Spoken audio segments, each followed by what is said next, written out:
The galaxy's greatest joke, the Vorthan Empire, controlled half the known galaxy, and their archives contained every species that had ever drawn breath among the stars. Every species except one. Entry designation X7749, labeled simply as humans. Mythological entity, status, never existed. Captain Zephyr Kalos of the Vorthan Intelligence Division had always found this entry amusing. During his academy years, instructors would reference it as the perfect example of how primitive civilizations created elaborate fiction about extinct neighbors. The file described bipedal creatures from a blue planet called Earth, who supposedly possessed technology that defied physics and an inexplicable ability to survive situations that would destroy entire fleets. The Vorthan had built their empire on logic and superior technology. Their quantum shields were impenetrable. Their fusion cannons could crack planets. Their AI systems could predict enemy movements before they happened. They were the apex predators of space, and myths were just entertainment for younglings. First, cracks in reality. Everything changed when the Outer Rim stations started going dark. Not destroyed, not damaged, dark. Complete system shutdowns followed by perfect silence. The Calith mining station was first. A facility housing 10,000 workers simply stopped responding to communications. When the investigation team arrived, they found something impossible. The station was intact but empty. Every piece of equipment had been carefully dismantled and arranged in geometric patterns. The fusion reactors had been shut down with surgical precision. Most disturbing of all, security footage showed nothing. No intruders, no explosions, no struggle. Just workers going about their duties, then suddenly abandoning their posts as if responding to some unheard signal. The pattern emerges within weeks. 17 more stations suffered identical fates. The Vorthan Military Command deployed there finest analytical minds to solve the mystery. What they discovered made no sense. The technology required to infiltrate their systems didn't exist. The coordination needed to execute simultaneous operations across multiple sectors was beyond any known civilization's capability. Captain Kalos found himself assigned to a classified investigation unit. His team analyzed quantum signatures, communication logs, and energy patterns from each incident. The data painted an impossible picture. Someone was using technology that seemed to exist outside conventional physics. Weapons that left no traces. Ships that moved faster than their sensors could detect. Infiltration methods that bypassed every known security protocol. The breakthrough came when Lieutenant Commander Nova Reeves, the team's xenorchaeologist, made a connection that changed everything. The tactical patterns matched theoretical models from the mythological entry, X7749, the same entry that described humans as master strategists who preferred surgical strikes over brute force. The impossible truth as more stations fell silent, and the Vorthan fleet found itself chasing ghosts, a terrifying possibility emerged. The myths weren't myths. Somewhere in the vast darkness between stars, the supposedly fictional humans were very real, very advanced, and very angry. The galaxy's greatest joke was about to become its greatest nightmare. The Vorthan Empire, built on the certainty of their own superiority, was about to learn that legends don't die. They evolve. And evolution, as any species knows, favors the adaptable over the arrogant. The hunter becomes the hunted. Admiral Corvus Thane commanded the Vorthan Empire's most advanced dreadnought, the Dominion's Edge. His ship housed enough firepower to sterilize entire systems and shielding that had never been breached. When tasked with hunting down whoever was terrorizing the Outer Rim, Thane considered it a simple extermination mission. The Dominion's Edge led a battle group of 12 vessels toward the Kepler sector, where the most recent incidents had occurred. Their quantum sensors swept space with unprecedented precision, searching for any trace of the mysterious attackers. What they found instead was absolute emptiness, and then everything went wrong. Technology, beyond understanding, the attack began. Without warning. One moment, Thane's fleet was scanning empty space. The next, his tactical displays erupted in chaos. Ships throughout his formation reported simultaneous system failures. Not damage from weapons, but complete technological breakdown, as if their own systems were turning against them. Chief Engineer Maxon Forge rushed between control stations, his forearms working frantically to understand what was happening. The ship's AI, normally capable of processing millions of calculations per second, had gone completely silent. Emergency protocols activated, then deactivated seemingly at random. It was as if something had walked into their most secure systems and begun rearranging everything like furniture. The invisible enemy threw the chaos. Patterns emerged that defied explanation. The attackers weren't just technologically superior. They seemed to understand Vorthan technology better than the Vorthan themselves. Every defensive measure was anticipated and countered before it could be implemented. Every weapon system was disabled with surgical precision. Navigator Lyric Voss, monitoring long-range sensors from her station, witnessed something that would haunt her for years. Space itself seemed to ripple around their formation, as if reality was being folded and manipulated. Ships appeared and disappeared faster than light could travel between positions. The enemy wasn't just invisible, they were operating outside. The normal laws of physics. First contact, then came the transmission. Not through their communication systems, which had been completely compromised, but directly into every crew member's mind through their neural implants. The voice was calm, almost conversational, speaking in perfect Vorthan, though it carried undertones of something far older. Greetings, children of the Vorthan Empire. You have been searching for us, though your archives claim we never existed. We are the humans of Terra, and we have been watching your expansion with great interest. Your recent activities in sectors containing our ancient colonies have been disappointing. Admiral Thane's blood went cold. Ancient colonies? The outer rim stations that had gone dark were built on worlds the Vorthan had claimed were uninhabited. The implications hit him like a quantum torpedo to the bridge. The message, the voice continued with terrifying calm. We gave your species the benefit of assuming ignorance rather than malice. That assumption has proven incorrect. You have enslaved populations on 17 worlds that belonged to human settlers. You have strip-mined systems we designated as preserves. You have done this while maintaining in your official records that we never existed. Around the fleet, Vorthan ships found their weapons powered down, their shields collapsed, their engines offline. Yet they remained intact, crew unharmed.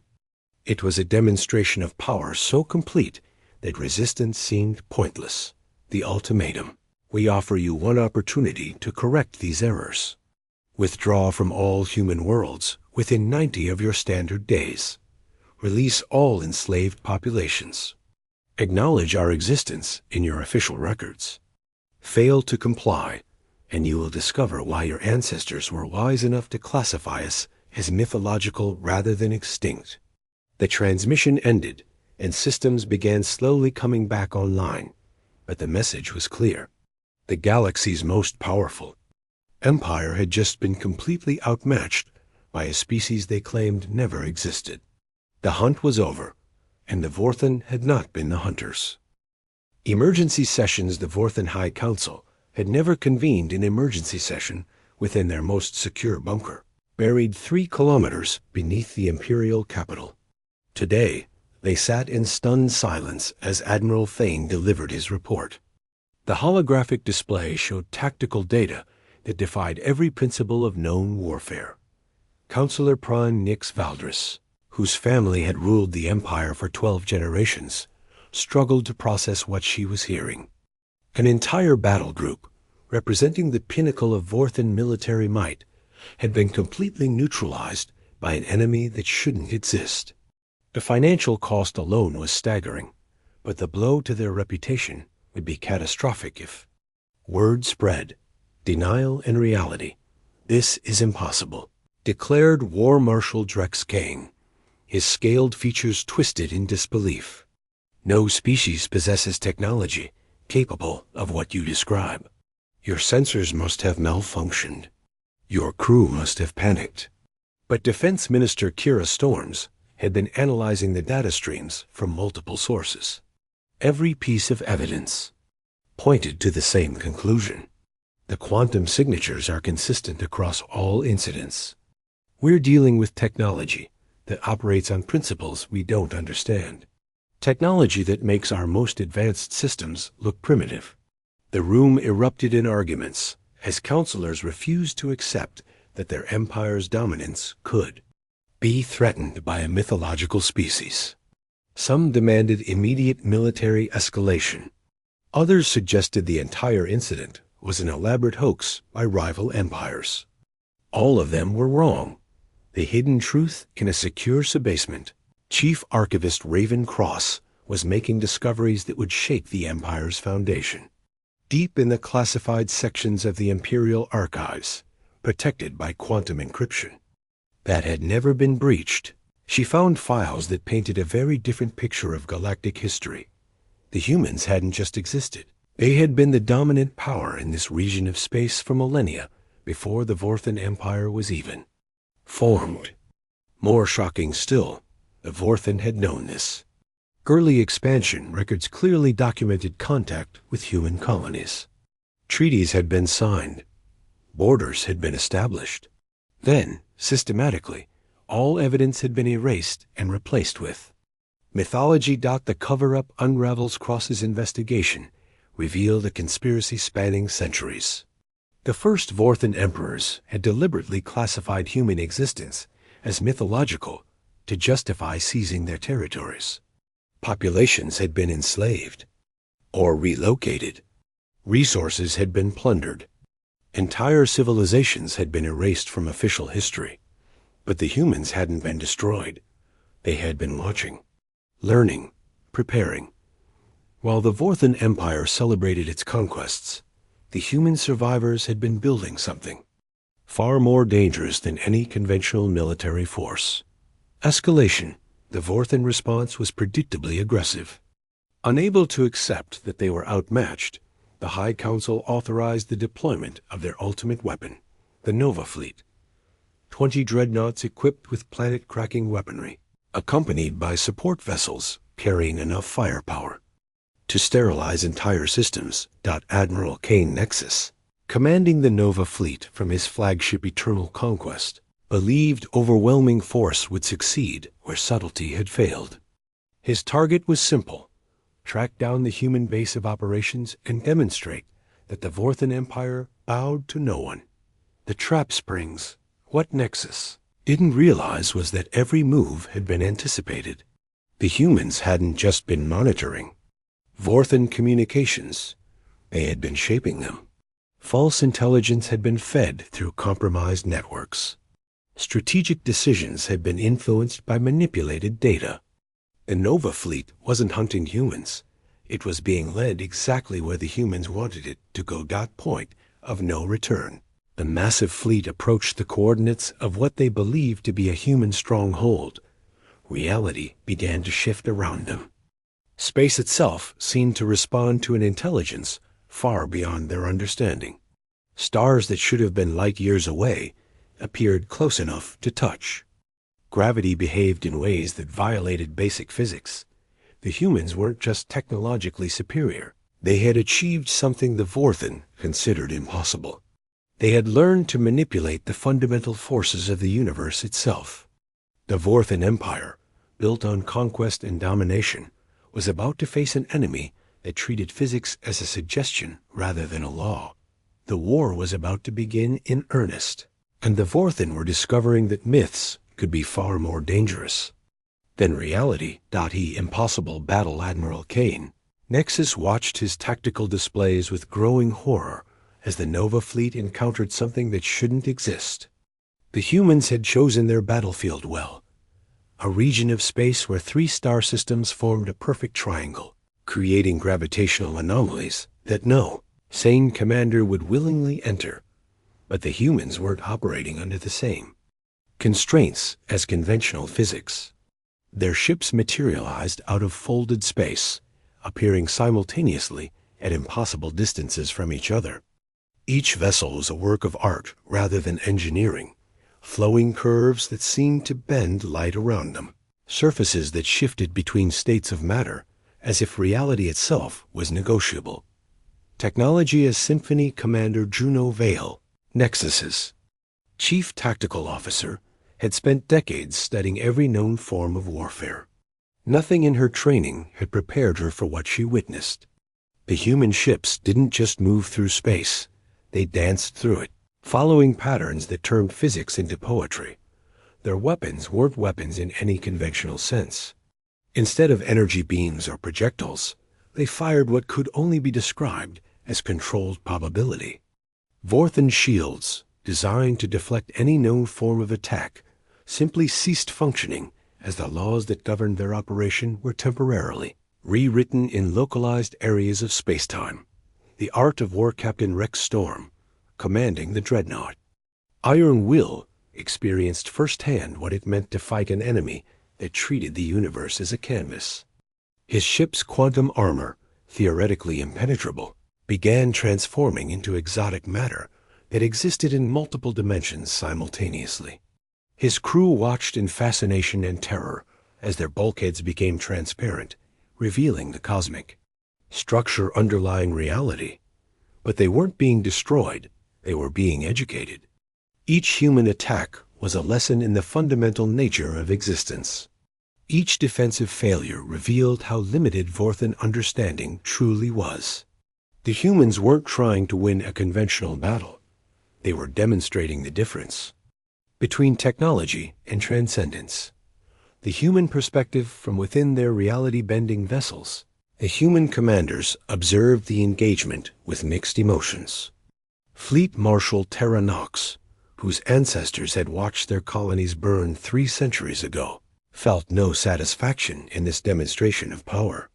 These Vorthan warriors were not responsible for ancient crimes, but their empire continued to profit from those injustices. Her second-in-command, Admiral Luna Pierce, monitored the quantum streams that carried the consciousness of every human survivor across the galaxy. Millions of minds linked through technologies that made them more than individual beings. They had become a living network of intelligence that spanned dimensions, revelation and recognition. As the battle continued, something unexpected happened. Some Vorthan officers began to understand what they were witnessing. Chief Science Officer Orion Bright, aboard the Eternal Conquest, recognized the mathematical patterns underlying human tactics. These weren't random displays of superior technology, they were teaching tools. The humans were trying to communicate through demonstration, showing the Vorthan that the universe contained possibilities beyond their current imagination. Every impossible maneuver was a lesson.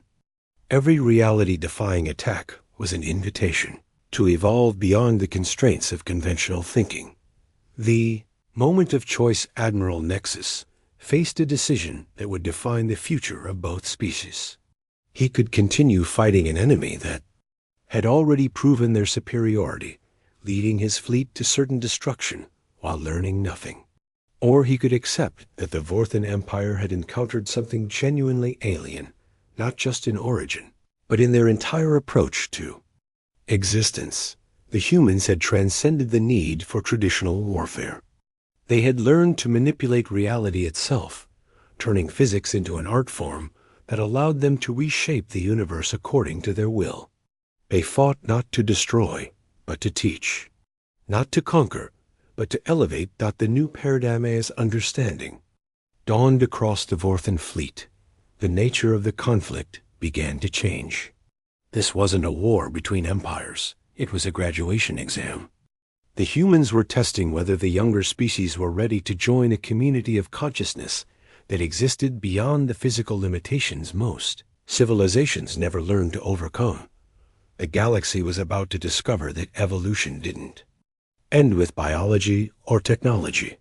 For those willing to learn, it continued into realms where thought and reality became indistinguishable, where individual identity expanded into cosmic awareness, and where the very structure of existence became a tool for creating wonders beyond imagination. The Great Convergence Admiral Nexus made the decision that would transform galactic civilization.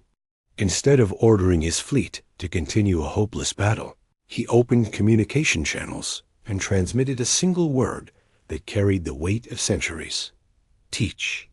The response was immediate and profound. Reality around the Nova fleet stabilized as the humans accepted this unprecedented surrender. But what followed wasn't conquest, it was invitation. Human vessels approached the Vorthan ships not as victors, claiming spoils, but as teachers preparing to share knowledge that would rewrite everything both species understood about existence. First Lessons Fleet, Marshal Terra Nox, materialized aboard the Eternal Conquest, not through traditional transport, but by stepping through a fold in space-time itself. Her appearance defied Vorthan expectations. Rather than some exotic alien form, she looked remarkably similar to several known species, yet carried herself with a presence that suggested vast depths of experience. Your empire, she told the assembled Vorthan officers, was built on a fundamental misunderstanding. You believed power came from controlling resources, territories, and other beings. True power comes from understanding and harmonizing with the forces that create reality itself. The demonstration that followed changed everything. Nox showed them how human consciousness had learned to interface directly with quantum fields, allowing thoughts to influence the behavior of matter and energy at the subatomic level. What the Vorthan called impossible was simply the natural result of minds that had learned to think in dimensions beyond the physical.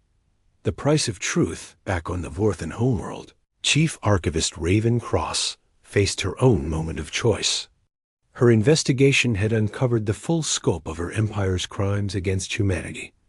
Entire populations enslaved, worlds stripped mined, centuries of systematic oppression justified by deliberately falsified historical records.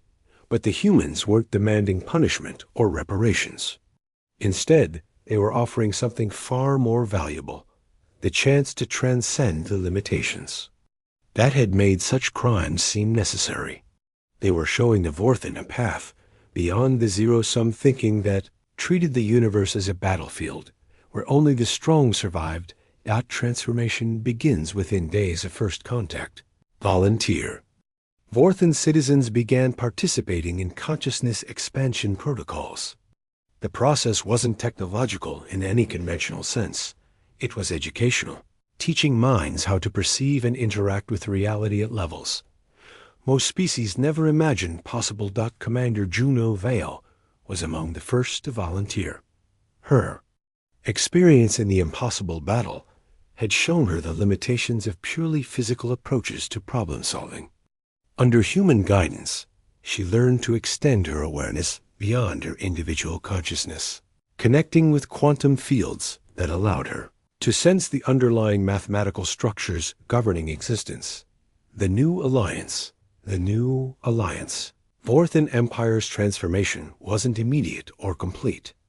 Centuries of imperial thinking couldn't be undone overnight, and many citizens resisted changes that challenged their fundamental worldview.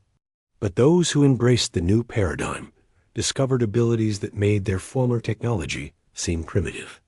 Pierce worked closely with Vorthan engineers to develop hybrid technologies that combined human consciousness manipulation techniques with Vorthan manufacturing capabilities. The result was a new generation of tools that responded to thought as much as physical control, creating possibilities neither species could have achieved alone. Ripple effects news of the Vorthan Empire's transformation spread throughout the galaxy, causing panic among some civilizations and hope among others. The humans hadn't conquered through force. They had converted through demonstration, showing that evolution beyond purely physical existence was possible for any species willing to expand their understanding. Other empires began reassessing their own mythological archives, wondering what other extinct civilizations might actually represent. Transcended species waiting for their neighbors to mature enough for contact. The galaxy's entire understanding of history, evolution, and the nature of intelligence itself was being rewritten. The greater community, as Vorthan consciousness began expanding beyond individual limitations, they discovered something remarkable. Humanity itself was part of a vast network of transcended species spanning multiple galaxies. The process of evolution beyond physical constraints was universal, and Earth's children had become teachers in a cosmic educational system designed to guide younger civilizations toward greater understanding. The Vorthan Empire, once dedicated to conquest and control, began transforming into something unprecedented, a bridge between physical and transcendent civilizations, helping other species navigate the transition from purely material existence to consciousness-based reality manipulation. The myths had indeed returned, but not as conquerors. They had come back as teachers, showing the galaxy that the greatest adventures weren't found in conquering space, but in transcending the limitations that made conquest seem necessary. The universe, it turned out, was far stranger and more wonderful than anyone had imagined.